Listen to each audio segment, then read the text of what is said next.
Dimensions. या डायमेन्शनमध्ये डायमेन्शनचा meaning काय आणि डायमेन्शन कशा पद्धतीने लिहायची हे आपण सर्व पाहिलं. तसंच या ठिकाणी डायमेन्शन ही युनिट लिहिण्याचीच एक मेथड आहे हे सुद्धा आपल्या लक्षात आलं. तर अशा प्रकारच्या डायमेन्शनचा यूज काय आहे? Use of dimensional analysis.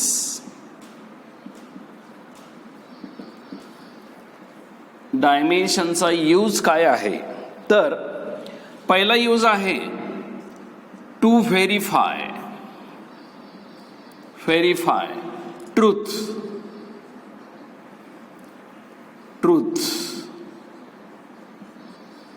Of physical equation. म्हणजे फिजिक्समध्ये वेगवेगळ्या फिजिकल क्वांटिटीजमध्ये एकमेकांच्यामध्ये जे रिलेशन आहे अशा प्रकारचं फिजिकल इक्वेशन आहे ते करेक्ट आहे की नाही हे व्हेरीफाय करण्यासाठी, ट्रूथ पाहण्यासाठी या डायमेन्शनचा यूज होतो. फॉर एक्झाम्पल, यापैकी कुठलंही एक कायनेमॅटिकल इक्वेशन घेऊया आपण. V is equal to u plus AT. आणि हे इक्वेशन जे आहे हे करेक्ट आहे का आपण पाहूया. अगोदर याचं मिनिंग लक्षात घ्या. फी म्हणजे final velocity of object, u म्हणजे initial velocity of object, a म्हणजे ॲक्सेलरेशन म्हणजे change in velocity with respect to time म्हणजे ॲक्सेलरेशन झालं, आणि टी हा टाईम झाला. असं हे फर्स्ट कायनेमॅटिकल इक्वेशन मोशनमध्ये आहे, लिनियर मोशनमध्ये. हे करेक्ट आहे का नाही हे पाहायचं आहे आपल्याला. Writing dimension out both sides. जर दोन्ही साईडच्या डायमेन्शन लिहिल्या तर डायमेन्शन काय येतील पहा. व्हेलॉसिटीची डायमेन्शन जी आहे ती काय असते, तर याचा एक तर फॉर्म्युला माहीत पाहिजे किंवा युनिट माहीत पाहिजे. मीटर पर सेकंद असं युनिट आहे. मीटर याच्यामध्ये म्हणजे एल किती आहे, 1 आहे, आणि सेकंद म्हणजे टी किती आहे, डिनॉमिनेटरला आहे -1, आणि एम किती आहे, 0 आहे. ही झाली व्हेलॉसिटीची डायमेन्शन. दुसरं RHS साईडला पाहूया आपण. ही इनिशियल व्हेलॉसिटीच आहे. व्हेलॉसिटीमध्ये मास 0च असतो, लेंथ 1 असते, टाइम T⁻⁻1 असतो. अशाच पद्धतीनं दुसरी एक टर्म आहे ॲक्सेलरेशनची डायमेन्शन m0, L1 आणि T-2 अशी आहे. आणि टाइमची डायमेन्शन m0 आहे, L0 आहे, T1 आहे. अशा प्रत्येक फिजिकल क्वांटिटीच्या डायमेन्शन आपण लिहिल्या. डायमेन्शन लिहिल्यानंतर याच्यामध्ये लेफ्टला एकच टर्म आहे, राईटला 2 टर्मची बेरीज आहे. तर रूल असा आहे की दिलेलं फिजिकल इक्वेशन करेक्ट आहे कधी म्हणायचं. The dimensions of every term in that equation are same, then given physical equation is correct. याची डायमेन्शन सेम असली पाहिजे. तर पहा, याची डायमेन्शन किती आहे, m⁻0 L⁻1 T⁻⁻1 equal to याची डायमेन्शन m0 L1 T-1. पहा, डायमेन्शन दोन्ही कशा आहेत, सारखे आहेत. प्लस या डायमेन्शनची बेरीज होत नसते. घातांकाच्या नियमाप्रमाणे इथं वापरायचा. इथं दोन्हीच्या मध्ये बेरीज नाही, इथं दोन्हीचं मल्टिप्लिकेशन आहे ए आणि टीचं. इथं घातांकाचा रूल वापरला जाईल. आणि m⁻2 दोन्ही ठिकाणी 0च आहे म्हणजे 0, L⁻1 आहे, आणि T⁻2 इथं -2 आहे, इथं 1 आहे म्हणजे T⁻⁻1. आता पहा, ह्याची बेरीज होत नसते. प्रत्येक टर्मची डायमेन्शन सेम असली पाहिजे. सेम डायमेन्शन पहा, याची आणि या टर्मची डायमेन्शन सेम आहे. म्हणजे याचा अर्थ given physical equation is correct. म्हणजे इथं लिहूया आपण as dimensions of every term are same given physical equation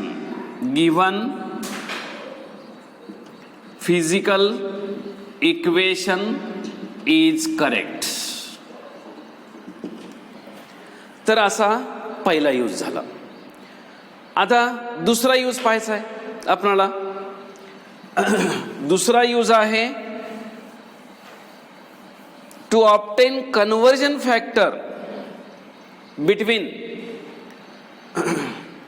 same physical quantity in different systems. हा दुसरा यूज आहे. To obtain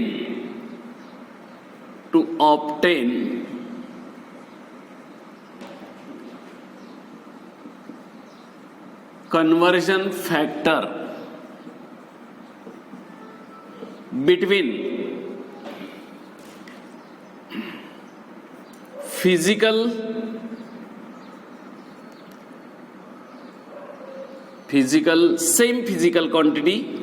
same physical quantity in different system. म्हणजे काय? समजा फोर्स ही फिजिकल क्वांटिटी घेतली, सेम फिजिकल क्वांटिटी. फोर्सचं SI system मध्ये युनिट काय आहे? न्यूटन. आणि सीजीएस सिस्टीम मध्ये काय आहे? डाइन आहे. तर आपल्याला काय करायचं आहे? to obtain conversion factor between same physical quantity in different system. Physical quantity फोर्सच आहे, तर न्यूटन आणि डाइन याच्यामध्ये रिलेशन काय आहे? फिजिकल क्वांटिटी मधलं रिलेशन किंवा या ठिकाणी युनिट मधलं रिलेशन, अशा पद्धतीने फाइंड आउट करण्यासाठी डायमेन्शनचा यूज होतो. तर आपण असं करूया, 1 newton is equal to x dyne. एका न्यूटनचे किती डाइन असतात आपल्याला माहित नाही, समजूया आणि मग ते या ठिकाणी याच्या सहाय्याने मिळवूया. दोन्ही साईडचे डायमेन्शन लिहूया. म्हणजे पहा, या साईडला न्यूटन आहे. न्यूटन आहे हे कशाचं युनिट आहे? फोर्सचं युनिट आहे. डायमेन्शन काय येणार? फोर्सची mass into acceleration m1 l1 t-2 is equal to x लिहिलं. डाइन हे जे युनिट आहे ते कशाचं आहे? फोर्सचं, पण सीजीएस सिस्टीम मध्ये आहे. हे एसआय सिस्टीम मधलं होतं आणि हे सीजीएस मधलं होतं. तर सीजीएस मध्ये जरी असलं तरी फोर्स फिजिकल क्वांटिटीचं युनिट आहे. फोर्सची डायमेन्शन काय येणार? MA m1 l1 t-2 अशा पद्धतीनं. आता पहा, दोन्ही साईडचे डायमेन्शन सारखेच आहेत, पण हे एसआय सिस्टीम मधलं न्यूटन आहे, फोर्स असल्यामुळं डायमेन्शन 30 आली. सीजीएस सिस्टीम मधलं डाइन आहे, फोर्स असल्यामुळं डायमेन्शन 30 आली. आणि एक्स हा कन्वर्जन फॅक्टर आहे. म्हणजे आपण लक्षात काय ठेवायचं आहे? ह्या डायमेन्शन जरी सेम असल्या, कारण का डायमेन्शन फक्त नेचर देतं, ते मॅग्निट्यूड देत नाही, म्हणून त्याचं नेचर सेमच येणार दोन्ही साईडला. मात्र आपण लक्षात ठेवायचं, लेफ्ट साईडला काय आहे? एसआय सिस्टीम आहे, राईटला सीजीएस आहे. का लक्षात ठेवायचं? एसआय सिस्टीम मध्ये एमचा मिनिंग काय असतो? किलोग्रॅम असतो. सीजीएस मध्ये एमचा मिनिंग काय असतो? ग्रॅम असतो. म्हणजे किलोग्रॅम रेस टू काय आहे? इथं 1 आहे. ग्रॅम रेस टू इथं काय आहे? 1 आहे. तसं एसआय सिस्टीम मध्ये लेंथ काय असतं? मीटर असतं. त्याचा पॉवर किती आहे? 1 आहे. सीजीएस मध्ये लेंथ काय असतंय? सेंटीमीटर असतंय, raise to power 1. Time SI system मध्ये काय असतो? Second, raise to -2. CGS system मध्ये टाइम काय असतो? Second raise to -2. Time MK system असो, एसआय सिस्टीम असो, सीजीएस सिस्टीम असो, सेकंड मध्येच असतो. आता हे आपण डायमेन्शन काढून त्याचा मिनिंग लिहिला. इज इक्वल टू साइन आहे, इथं एक्स आहे. जे सारखं आहे ते कॅन्सल केलं या ठिकाणी, आणि जे राहिलेलं आहे ते काय करूया, एकाच फॉर्मेटमध्ये लिहूया. हे किलोग्रॅम आहे ना, ग्रॅम मध्ये लिहूया. म्हणजे 1 किलोग्रॅम म्हणजे किती ग्रॅम? 1000 ग्रॅम. म्हणून या ठिकाणी 10⁻³ ग्रॅम लिहिलं. 1 मीटर म्हणजे सेंटीमीटर किती? 10⁻² सेंटीमीटर. इक्वल टू एक्स, इथं सेंटीमीटर रेस टू -1 आणि gram raise to 1, centimetre raise to -1 नाही, इथं 1 आहे. आणि आपल्याला पाहिजे काय? एक्स पाहिजे. हे ग्रॅम आणि सेंटीमीटर इकडे घेऊया. म्हणजे हे 10⁻³ ग्रॅमच्या खाली बरोबर हे इकडं आलेलं ग्रॅम लिहिलं. 10⁻² सेंटीमीटरच्या खाली बरोबर इकडचा आलेला सेंटीमीटर लिहिला. ग्रॅमला ग्रॅम कॅन्सल, सेंटीमीटरला सेंटीमीटर कॅन्सल. 10⁻³ 10⁻² मिळून किती झाले? 10⁻5 इज इक्वल टू एक्स. म्हणजे याचा अर्थ कन्व्हर्जन फॅक्टर न्यूटन आणि डाइन मधला किती मिळाला आपल्याला? 10⁻5. म्हणजेच याचा अर्थ काय झाला या ठिकाणी की 1 newton is equal to 10⁻5 dyne. तर आपण या ठिकाणी एसआय सिस्टीम आणि सीजीएस सिस्टीम मधल्या युनिटचं रिलेशन मिळालं. असं कुठल्याही फिजिकल क्वांटिटीचं एसआय सिस्टीम आणि सीजीएस सिस्टीम मधलं कन्व्हर्जन फॅक्टर जो आहे तो आपण मिळवू शकतो. हा झाला सेकंड यूज. अशा पद्धतीनं तिसरा यूज जो आहे तो या ठिकाणी पाहणार आहे आपण. To find the relation between related physical quantities. म्हणजे काय? To find the relation between related physical quantities. समजा या ठिकाणी आपण कन्सिडर काय केलं? एक सिंपल पेंडुलम कन्सिडर केला. Heavy bob suspended by weightless inextensible string from rigid support. आणि याचा पिरियडिक टाइम, एका ऑसिलेशनचा टाइम, हा पिरियडिक टाइम काढला. हा पिरियडिक टाइम जो आहे तो डिपेंड कशावर असतो? Length of the pendulum. आणि दुसरं कशावर असतो डिपेंड? आणखी acceleration due to gravity. Acceleration due to gravity या दोन क्वांटिटीवरती डिपेंड असतो. मग आपला यूज काय आहे? To find a relation between a related physical quantities. म्हणजे काय?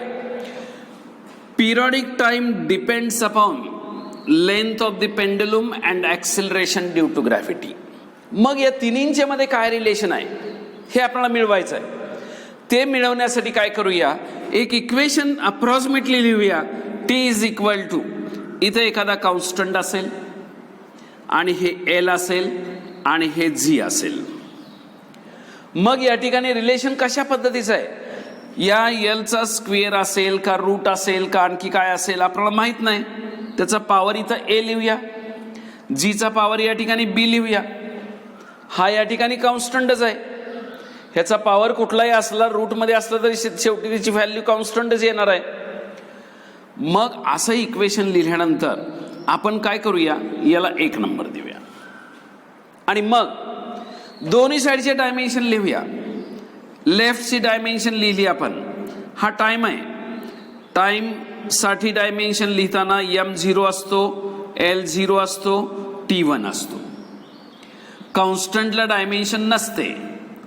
लेंथची डायमेन्शन त्याच्यामध्ये m0 असतो, l1 असतो आणि t0 असतो. त्याचा पॉवर इथं आपण घेतलाय a.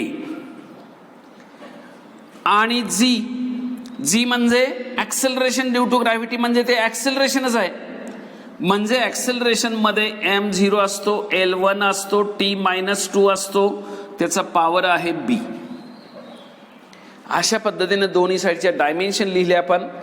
लेफ्ट साईडची डायमेन्शन आहे असे लिहूया, m0 L0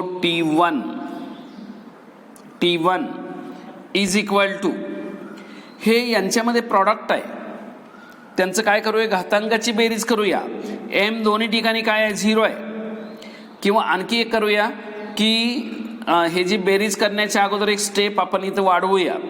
हे घातांकाचा घातांक आहे ना, तो आत घेऊया. म्हणजे m0च येणार, LA येणार आणि t0 येणार.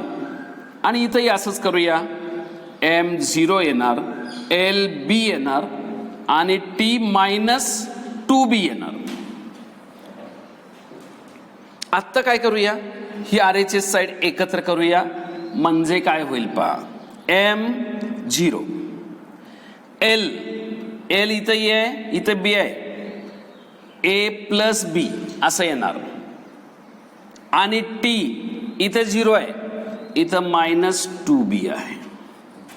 आणि लेफ्टला काय आहे, m0 L0 t1. अशा पद्धतीने इक्वेशन लिहिलं. दोन्ही साईडला डायमेन्शन कशी आली, सेम डायमेन्शन आली. आणि आत्ता असं करूया, दोन्हीचं कंपॅरिझन करूया. म्हणजे पॉवर्स इक्वेट करूया. लेफ्टचा mचा पॉवर 0 आहे, mचा 0 आहे, मिनिंगलेस आहे. Lचा पॉवर लेफ्टला 0 आहे, राईटला किती आहे, a+b. आणि टीचा पॉवर लेफ्टला 1 आहे आणि राईटला किती आहे, -2b आहे. म्हणजे याचा अर्थ या ठिकाणी काय होईल पहा, की याच्यावरून आपल्याला b ची व्हॅल्यू मिळेल. b ची व्हॅल्यू किती येईल, मायनस साइन इकडे घेतलं, 2 इकडे घेतलं, -1/2 मिळेल. आणि ही value put in this equation. म्हणजे काय मिळेल आपल्याला, 0 इज इक्वल टू a+b ची value -1/2. 0 is equal to a-1/2 म्हणजे a इज इक्वल टू किती आलं, 1/2 आलं. म्हणजे a आणि b ची व्हॅल्यू जी आपल्याला मिळाली, ही b ची व्हॅल्यू मिळाली, ही a ची व्हॅल्यू मिळाली. इक्वेशन 1 मध्ये पुट करूया. म्हणजे t is equal to k L⁻². a ऐवजी आपण लिहूया काय, 1/2 मिळालेली व्हॅल्यू. g ऐवजी b ची व्हॅल्यू किती मिळाली, -1/2. किंवा t is equal to k, हे L⁻² आणि हे मायनस आहे ना, डिनॉमिनेटरला घेऊया. म्हणजे मायनसचं प्लस होईल. किंवा t इज इक्वल टू हे k कॉन्स्टंट आहे असं लिहूया. एखाद्या व्हॅल्यूचा पॉवर जो असतो ½ असतो. म्हणजे याचा अर्थ ते काय असतं, √L. हे तर सुद्धा √G. हे दोन्ही रूट एकत्र करूया, k L/G. आणि कुठलाही कॉन्स्टंट काढण्यासाठी डायमेन्शनचा उपयोग होत नाही. क्वांटिटी मधलं रिलेशन फक्त मिळवता येतं. ही कॉन्स्टंटची व्हॅल्यू काढण्यासाठी सेपरेट एक्सपेरिमेंट आहे आणि त्या एक्सपेरिमेंटच्या सहाय्याने त्याची व्हॅल्यू ही 2π मिळते. म्हणजे रिलेशन काय झालं, हे √L/G. Periodic time of the simple pendulum is equal to 2π √L/G. असं इक्वेशन आपल्याला डायमेन्शनच्या सहाय्याने मिळालं. तर अशा पद्धतीनं हे 3 युजेस आहेत. To verify truth of physical equation, to obtain relation between related physical quantities, आणि आणखी एक यूज पाहिला पण to find the conversion factor between different systems of same physical quantity. अशा पद्धतीनं डायमेन्शनचे हे 3 यूज आहेत. याच्यानंतरचा पार्ट जो आहे तो आपण पुढच्या पिरियडला पाहूया. थँक्यू.